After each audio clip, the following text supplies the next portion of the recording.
virtual rally in Odisha. Amit Shah there speaking. Let's take a मन listen. से प्रणाम करना चाहता हूं। इसके साथ साथ ओडिशा की गौरव गाथा के लिए जिन लोगों ने अपने जीवन काल के अंदर अभूतपूर्व काम किया और ओडिशा को एक सांस्कृतिक गहना, भारत का एक संस्कार का गहना बनाने का काम किया, ऐसे संथा कवि भीमा भोई, बख्शी जगबंधु जी, वीर सुरेंद्र साई जी, उत्कल गौरव मधुसूदन दास जी, परला महाराज कृष्णचंद्र गजपति जी, उत्कल मणि गोपाल बंधु दास जी, महाराज श्री रामचंद्र बंजादेव जी, मां रमा देवी जी, ये सबको याद कर मैं भारतीय जनता पार्टी की ओर से आदरांजलि देकर मेरी बात को शुरू करना चाहता हूं। आज ये वर्चुअल रैली, ये जनसंवाद ओडिशा के कार्यकर्ता और ओडिशा की जनता के साथ जो हो रहा है, वो भारतीय जनता पार्टी की एक परंपरा का अभिन्न अंग है। भारतीय जनता पार्टी राजनीति के अंदर सिर्फ सत्ता प्राप्त करने के लिए नहीं आती है। भारतीय जनता पार्टी राजनीति में जब से आई, पहले जनसंघ था, बाद में भारतीय जनता पार्टी बनी, हमारी परंपरा बनी कि हम संगठन के माध्यम से जनसंपर्क करते हैं, जनसंवाद करते हैं, जनता की समस्याओं को जानते हैं और सरकार की योजनाओं को जनता को जानकारी देते हैं।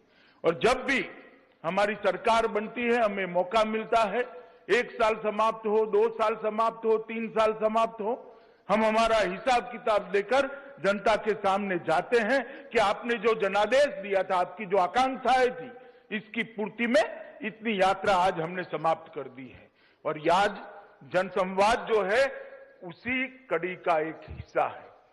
कोरोना की महामारी हमारे लिए नहीं, समग्र मानव जात के लिए, समग्र विश्व के लिए एक चुनौती बनी है। और कोरोना महामारी के कारण दूरी रखना, मोदी जी ने भी कहा है, महामारी से लड़ने का सबसे सरल उपाय है 2 गज की दूरी रखना। तो क्या 2 गज की दूरी भाजपा और जनता के बीच की दूरी बन सकती है क्या? 2 गज की दूरी भाजपा और जनता के बीच की दूरी नहीं बन सकती।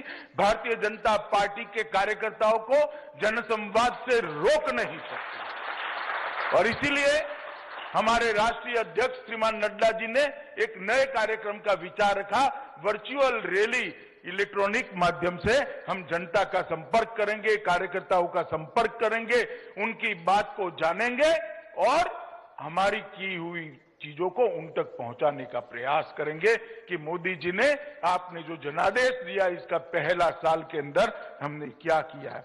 और मैं मानता हूं कि जो परंपरा नड्डा जी ने चालू रखी है, ये महामारी के समय में ही भी, ये न केवल भारत के लोकतंत्र, दुनिया भर के लोकतंत्र को रास्ता दिखाने वाली परंपरा होने वाली है कि इतनी महामारी के समय में भी कोई पार्टी अपने देश के लोकतंत्र को मजबूत करने के लिए, लोकतंत्र की जड़ों को मजबूत करने के लिए किस प्रकार से जनसंपर्क और जनसंवाद कर सकती है।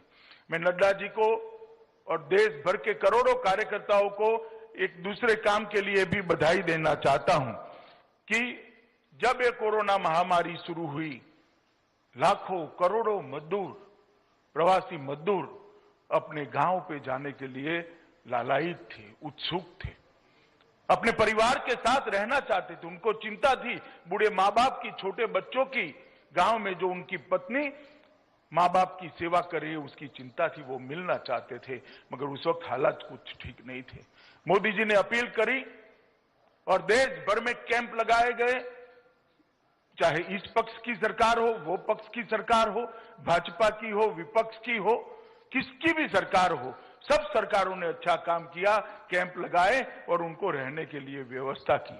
भारतीय जनता पार्टी के करोड़ों कार्यकर्ता ने 11 करोड़ से ज्यादा लोगों को भोजन कराकर एक उम्दा काम किया। 11 करोड़ टंक मतलब एक समय का भोजन। एक व्यक्ति को एक समय 2 भोजन देने पड़ते हैं। भारतीय जनता पार्टी के कार्यकर्ताओं ने एक कोरोना महामारी के खिलाफ लड़ने के लिए मोदी जी के ऐलान को उठाया, उनके आह्वान को उठाया और लोगों के बीच में जाकर ये करा। मैं पार्टी अध्यक्ष, उनकी टीम और समस्त करोड़ों कार्यकर्ताओं को हृदय से बधाई देना चाहता हूं।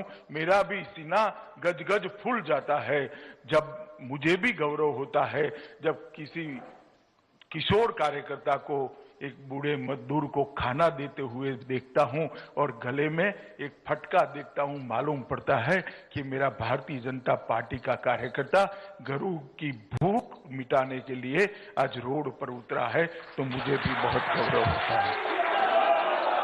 मित्रों, मैं ओडिशा की जनता का भी बहुत बहुत हृदय से आभार मानना चाहता हूं, क्योंकि आज मोदी जी पूर्ण बहुमत के साथ 300 से ज्यादा सीटों के साथ जो देश को विश्व के अंदर सबसे ऊंचे स्थान की ओर ले जाने के लिए प्रयत्नशील है, आत्मनिर्भर भारत बनाने के रास्ते पर वो आगे बढ़ चुके हैं, उसमें ओडिशा की जनता का आशीर्वाद न होता तो ये संभव ही नहीं होता। लोकसभा के चुनाव के अंदर ओडिशा की जनता ने, महान ओडिया जनता ने 38.4% वोट और 8 सीटों पर विजय देकर मोदी जी के हाथ मजबूत करे। इसी का कारण है कि आज मोदी जी के साथ ओडिशा की जनता का भी आशीर्वाद बना हुआ है। 20 साल तक मुख्य विपक्षी दल तक बैठी हुई कांग्रेस, सालों तक, दशकों तक शासन करने वाली कांग्रेस को पछाड़कर ओडिशा भारतीय जनता पार्टी के कार्यकर्ताओं का पराक्रम और ओडिया जनता का आशीर्वाद आज भारतीय जनता पार्टी को वहां प्रमुख विपक्षी दल की मान्यता देकर 8 सांसदों को यहां भेजकर 2 हमारे ओडिया मंत्री जो यहां पर बैठे केंद्रीय मंत्री परिषद में, वो बताता है कि ओडिया जनता का आशीर्वाद हमारे साथ है। 91 लाख से ज्यादा ओडिया भाइयों बहनों माताओं ने नरेंद्र मोदी जी को, भारतीय जनता पार्टी को आशीर्वाद दिया है।